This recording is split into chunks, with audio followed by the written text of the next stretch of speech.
Hello everyone. कैसे हैं आप सब? मैं हूं आपकी storyteller Diya and welcome to my channel. Story शुरू करने से पहले मैं कुछ बातें कहना चाहती हूँ। Thank you so much for supporting this story.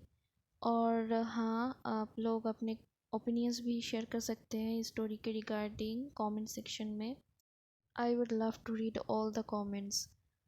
सो चलिए फिर शुरू करते हैं हमारी स्टोरी की नेक्स्ट पार्ट। अगर आपने अभी तक प्रीवियस पार्ट नहीं पढ़ा है तो देरी किस बात की, जाइए पढ़ लीजिए। अभी हम चलते हैं हमारे नेक्स्ट पार्ट की तरफ। अवनी के साथ वो इंसिडेंट होने के बाद से वो बहुत ही ज़्यादा रिजर्व्ड हो गई थी। वो ना ही किसी के साथ ठीक से बात करती थी, अपने दोस्तों को भी अवॉइड करने लगी थी। वो अपनी मॉम की कंपनी के जो बिजनेस पार्टीज़ होते थे वो भी अटेंड नहीं करती थी। यहाँ तक कि वो अपनी वर्क प्लेस से भी जितना जल्दी हो सके निकल के घर चली जाती थी। ऐसे करके पूरे 2 हफ्ते बीत गए थे। अवनी की माँ ये सब कुछ नोटिस कर रही थी और वो बहुत ज़्यादा परेशान भी थी। यहाँ तक कि अवनी की माँ ने उसे कहा भी था कि वो एक डॉक्टर से कंसल्ट कर ले, बट अवनी रिफ्यूज़ कर देती है। ऐसे ही एक दिन अवनी घर वापस आ रही थी गैलरी से काम ख़त्म करके, तभी अवनी की माँ उसे कॉल करती है। अवनी कॉल रिसीव करती है और कहती है, हाँ माँ बोलो, क्या बात है। अवनी की माँ कहती है, वो मैं तुम्हें एक लिस्ट भेज रही हूँ, कुछ चीज़ें चाहिए मुझे, तुम ज़रा उसे लेके आना सुपरमार्केट से, ओके। अवनी कहती है कि ठीक है, मैं लाती हूँ। अवनी ऐसे कह के कॉल कट कर देती है और फिर फ़ोन की घड़ी की तरफ देखती है तो 7 बज चुके थे। उसे आज कुछ ज़्यादा ही लेट हो गया था गैलरी से निकलने में। वो फिर अपनी माँ की भेजी हुई लिस्ट देखती है और फिर सुपरमार्केट की तरफ जाने लगती है। कुछ ही देर बाद वो सुपरमार्केट में पहुंच जाती है और फिर शॉपिंग भी करना स्टार्ट कर देती है। कुछ देर शॉपिंग करने के बाद अवनी नोटिस करती है कि उससे कुछ ही दूर में एक बुज़ुर्ग महिला भी शॉपिंग कर रही है और एक लड़का बार बार उनके पर्स की तरफ देख रहा है। अवनी को थोड़ा डाउट तो होता है पर वो कुछ नहीं कहती और अपना शॉपिंग फिनिश करती है। वो जैसे ही काउंटर की तरफ जाने वाली थी पे करने के लिए, तभी वो बुजुर्ग महिला चिल्लाने लगती है। वो चिल्लाते हुए कह रही थी कि अरे कोई कोई पकड़ो उस लड़के को, उसने मेरा पर्स चोरी किया है। अवनी देखती है कि वो लड़का भागते हुए पर्स लेकर एग्जिट की तरफ जा रहा है, जो कि अवनी के पीछे ही था। तो अवनी अपना पैर आगे कर देती है। वो लड़का नहीं देखता और टकरा कर गिर जाता है। सिक्योरिटी उसे पकड़ लेते हैं और अवनी उस पर्स को लेकर उस बुजुर्ग महिला को दे देती है। अवनी कहती है, अब ठीक तो है ना दादी, ये रही आपकी पर्स। तो वो दादी कहती है कि आपका बहुत बहुत धन्यवाद बेटा, मेरी हेल्प करने के लिए। अपनी स्माइल करते हुए कहती है कि अरे दादी, इसमें थैंक यू की क्या बात है। तो वो दादी कहती है कि अरे बेटा, तुम नहीं जानती, आजकल के ज़माने के लोग किसी को हेल्प नहीं करते, चाहे वो बच्चे हो या बूढ़े, पर तुम उन भले इंसानों में से एक हो। अपनी स्माइल करती है और कहती है, अच्छा दादी, आप यहाँ पे अकेले आए हो शॉपिंग करने के लिए? तो वो दादी कहती है, हाँ बेटा, मैं अकेले ही आई हूँ, मेरे घर में कोई मेरा परवाह ही नहीं करता। कब से कह रही थी कि मुझे आइसक्रीम खाना है, कोई सुनता ही नहीं है, इसीलिए मैं सुपरमार्केट चली आई। ये बात सुनकर अवनी को बहुत ही ज़्यादा हंसी आती है। अवनी कहती है, अभी तो 8:30 बजने वाले हैं और वेदर भी कुछ ज़्यादा ठीक नहीं है, शायद बारिश होगा। दादी एक काम कीजिए, आप मुझे अपना एड्रेस बताइए, मैं आपको आपके घर ड्रॉप कर देती हूँ। वो दादी थोड़ा हेजिटेट करती है और कहती है कि नहीं बेटा, वो आपको देर हो जाएगा ना, आप रहने दीजिए, मैं चली जाऊंगी। पर अवनी भी उनकी बात नहीं सुनती। फिर वो दोनों निकल जाते हैं सुपरमार्केट से। पूरे रास्ते वो दोनों बातें करते हुए जाते हैं। कुछ देर बाद अवनी एक बहुत ही ज़्यादा खूबसूरत लग्जूरियस घर के सामने अपना कार खड़ी करती है। फिर वो दादी को लेकर अंदर चली जाती है। वो घर बाहर से जितना खूबसूरत, अंदर से उससे कई गुना ज़्यादा खूबसूरत था, बिल्कुल एक महल की तरह। अवनी तो बस इधर उधर देखी जा रही थी। तभी एक औरत बहुत ही पैनिक होकर सीढ़ी से नीचे आती है और कहती है, माँ, अब कहाँ गई थी? सभी लोग कितने परेशान हैं, आपको पता है? तो वो दादी कहती है कि वो मैं थोड़ा बाहर गई थी। तो वो औरत कहती है कि इतने रात को आपको क्या काम था कि आपको बाहर जाना पड़ा? आपने वेदर देखी है ना, बारिश का मौसम है। और अगर आपको कुछ चाहिए था तो आप हमें बोल सकती थी। आप क्यों बाहर गई? सभी तो कितने परेशान हैं। अवनी ये सब देख रही थी और उसे थोड़ा ऑकवर्ड फील हो रहा था। अवनी वहाँ से जाने ही वाली होती है, तभी किसी ने कहा, अरे अवनी बेटा, तुम यहाँ पे क्या कर रही हो? ये कोई और नहीं, समीरा के पापा थे और ये घर समीरा का था। अवनी स्माइल करते हुए कहती, नमस्ते अंकल, मैं वो दादी को छोड़ने आई थी। लोगों की बातें सुनकर बाकी के घर वाले भी यहाँ पे आ जाते हैं, पर समीरा अभी तक नहीं आई थी। अवनी सब कुछ कहती है कि क्या हुआ था सुपरमार्केट में दादी के साथ। समीरा की माँ फिर कहती है कि थैंक यू सो मच बेटा माँ को हेल्प करने के लिए। तभी समीरा वहाँ पे आती है और दादी को डांटने लगती है।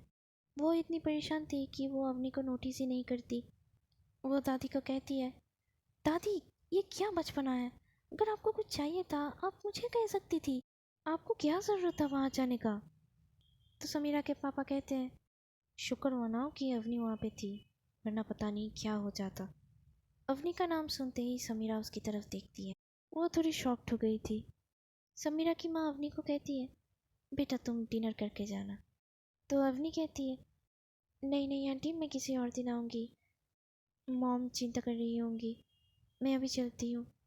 तो समीरा के पापा कहते हैं, नहीं नहीं बेटा अभी आप मत जाओ, बाहर बहुत ज़्यादा बारिश हो रहा है, ऐसे वेदर में ड्राइव करना ठीक नहीं है, एक्सीडेंट भी हो सकता है, मैं आपके मॉम को कॉल कर देती हूँ, डोंट वरी। तो अवनी मना नहीं करती। समीरा की चाची अवनी को बस घूरे जा रही थी, उनके दिमाग में तो कुछ और ही चल रहा था। अवनी दादी के साथ बात कर रही थी, समीरा भी वहीं पे थी। समीरा ज़्यादा बात नहीं कर रही थी, पर अवनी दादी के साथ बहुत ज़्यादा घुल मिल गई थी। अचानक से समीरा की चाची वहाँ पे जाते हैं और सोफे पर बैठ जाते हैं। फिर अवनी को कहती है, तुम निर्मला मेहरा की बेटी हो है ना? अवनी कहती है, हाँ।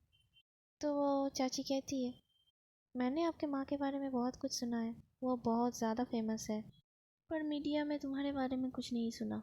वैसे तुमने कंपनी ज्वाइन नहीं की है क्या? तो अवनी कहती है, नहीं मुझे बिज़नेस पसंद नहीं है, मैं अपना पैशन फॉलो कर रही हूँ, मुझे आर्ट बहुत पसंद है, मैं international art gallery of Mumbai की एग्जीबिशन मैनेजर हूँ। तो वो अवनी को मॉक करते हुए कहती है, पेंटिंग्स और आर्ट पीस में क्या ही रखा है, मुझे तो समझ में नहीं आते। समीरा तभी कहती है, हाँ इसीलिए तो आर्ट बहुत ही यूनिक है, एवरेज लोग नहीं समझ सकते। फिर वो दादी की तरफ देखती है और कहती है, चलिए दादी मैं आपको आपके रूम में छोड़ देती हूँ, और अवनी तुम भी मेरे साथ आओ। समीरा जानती थी कि उसकी चाची कितनी टॉक्सिक है, इसीलिए वो अवनी को अपने साथ लाने के लिए रहती है। अवनी भी बहुत ज़्यादा अनकंफर्टेबल फील कर रही थी। वो दोनों दादी को लेकर दादी के कमरे में जाते हैं। समीरा फिर अपनी दादी को कहती है, दादी आपने अभी तक नहीं कहा है कि आप क्यों सुपरमार्केट गई थी। तो दादी इधर उधर देखने लगती है। समीरा कहती है, मैं आपसे कुछ पूछ रही हूँ दादी। तो दादी कहती है, हाँ वो मैं आइसक्रीम खरीदने के लिए गई थी। समीरा कहती है, व्हाट, अब पागल तो नहीं हो गई हो ना? शुगर लेवल देखिए कितनी है, डॉक्टर ने आपको सख्त मना किया है आइसक्रीम खाने से। दादी समीरा की तरफ घूरते हुए कहती है, हाँ तो क्या हुआ, एक बार खाने से मैं मर नहीं जाऊंगी। तो समीरा दादी को कहती है, दादी क्या कह रही है आप ये सब? फिर दादी कंप्लेन करने लगती है, हाँ तो और क्या कहूँ, हर वक्त स्ट्रिक्ट डाइट में रहना पड़ता है, ठीक से ये लोग खाना भी नहीं खाने देते। अपनी ये सब हंसते हुए देख रही थी, उसे बहुत ही अच्छा लग रहा था। कुछ देर बाद समीरा दादी को मेडिसिन देती है और थोड़ा रेस्ट करने के लिए कहती है। फिर अवनी और समीरा उनके कमरे के बाहर आते हैं। वो दोनों एक दूसरे से बात नहीं कर रहे थे अभी तक। अवनी बोलती है, आप अपनी दादी से बहुत ज़्यादा प्यार करती हैं है ना? समीरा अपना सर हिलाते हुए कहती है, हाँ बहुत ज़्यादा, वही तो है इस घर में जो मुझे इतना ज़्यादा प्यार करती है, मेरी केयर करती है। ये सुनकर अवनी के मन में बहुत सारे क्वेश्चंस आने लगते हैं, पर वो कुछ नहीं कहती और वो दोनों डाइनिंग रूम में चले जाते हैं। वहाँ पे सभी लोग ऑलरेडी बैठे हुए थे खाना खाने के लिए। अवनी भी बैठ जाती है और उसके बाजू में ही समीरा भी बैठती है। वो सभी लोग अवनी से बातें कर रहे थे। अवनी को अच्छा लगता है क्योंकि घर में तो सिर्फ वो और उसकी माँ ही है। अवनी को तो ज़्यादा लोगों से बात करना पसंद नहीं था, लेकिन इन लोगों से वो कंफर्टेबली बात कर रही थी। समीरा चुपचाप खाना खा रही थी और टाइम टू टाइम अवनी की तरफ देख रही थी। उसे अच्छा लग रहा था अवनी को ऐसे बातें करते हुए देखकर। उसे खुद भी नहीं पता था कि क्यों उसे इतना अच्छा लग रहा है। वो सभी डिनर ख़त्म करते हैं, तब तक बारिश भी रुक गया था। अवनी सबको गुड नाइट कहती है और बाहर चली जाती है। समीरा भी उसके पीछे पीछे जाती है। समीरा कहती है, अवनी वेट।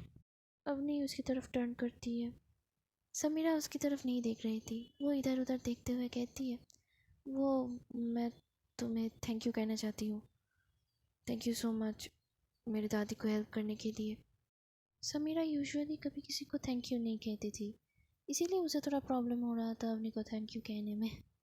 अवनी समीरा को टीज़ करने के लिए कहती है, तुम किसे थैंक यू कह रही हो? मैं तो तुम्हारे सामने खड़ी हूँ, तुम वहाँ पे क्या देख रही हो? तो समीरा उसे घूर के देखती है। अवनी फिर हंसने लगती है। फिर अवनी कहती है, आई थिंक मुझे अब एसिडिटी हो जाएगा। माय गॉड, जब से आई हूँ तब से सभी thank you thank you thank you ही बोले जा रहे हैं। ठीक है, तो अभी मैं चलती हूँ, बहुत ज़्यादा लेट हो गया है। ऐसे कह के अपनी कार के अंदर जाने ही वाली थी, तभी समीरा कहती है, हाँ ड्राइव सेफली, और घर जाने के बाद मुझे एक टेक्स्ट कर देना, ठीक है? तो अवनी कहती है, हाँ हाँ बिल्कुल टेक्स्ट करूँगी, मैं तो मैजिशियन हूँ ना, बिना नंबर के टेक्स्ट कर सकती हूँ।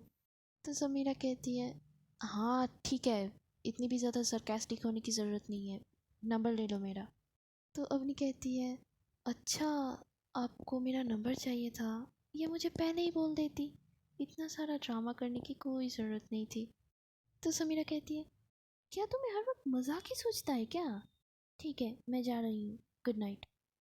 ऐसे कह के समीरा वहाँ से जाने लगती है। तो अवनी हंसते हुए उसका हाथ पकड़ती है और कहती है, अच्छा अच्छा ठीक है, सॉरी, इतना सीरियस होने की भी कोई ज़रूरत नहीं है, चलो नंबर्स एक्सचेंज कर लेते हैं। पर समीरा का ध्यान तो अवनी के हाथ पर था, जो समीरा का हाथ पकड़ी हुई थी। अवनी ये नोटिस करती है और फिर वो समीरा का हाथ छोड़ देती है। समीरा के दिल में कुछ कुछ होने लगा था। अवनी भी ये समझ नहीं पा रही थी कि क्यों वो जब भी समीरा के आसपास होती है वो बहुत ही ज़्यादा रिलैक्स्ड फील करती है। अवनी और समीरा एक दूसरे का नंबर एक्सचेंज करते हैं और फिर अवनी अपने घर की तरफ निकल जाती है। ड्राइव करते हुए अवनी यही सोच रही थी कि समीरा ने उसने ऐसा क्यों कहा कि दादी ही सिर्फ उसे प्यार करती है उस घर में। और फिर अवनी को याद आता है कैसे समीरा कितनी प्यार से स्माइल करते हुए अपने दादी के साथ बात कर रही थी। वो कहती है, कितनी प्यारी स्माइल है उनकी, पर हमेशा मोगैम्बो बन के घूमती रहती है। कुछ ही देर के बाद अपने घर पहुंचती है।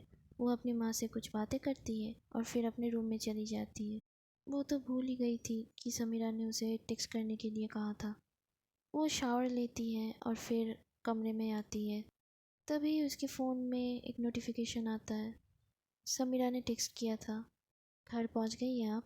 ये देखकर अवनी हंसती है और टेक्स्ट करती है, हाँ गुड नाइट। तो समीरा भी रिप्लाई करती है, गुड नाइट। फिर ये दोनों सोने चले जाते हैं और इन्हें पता भी नहीं चलता डेस्टिनी इन लोगों के साथ क्या गेम खेल रही है। तो चलिए गाइस, आज के लिए बस इतना ही। मिलते हैं कल नेक्स्ट पार्ट में। तब तक के लिए take care of yourself. Good night. Radhe Radhe.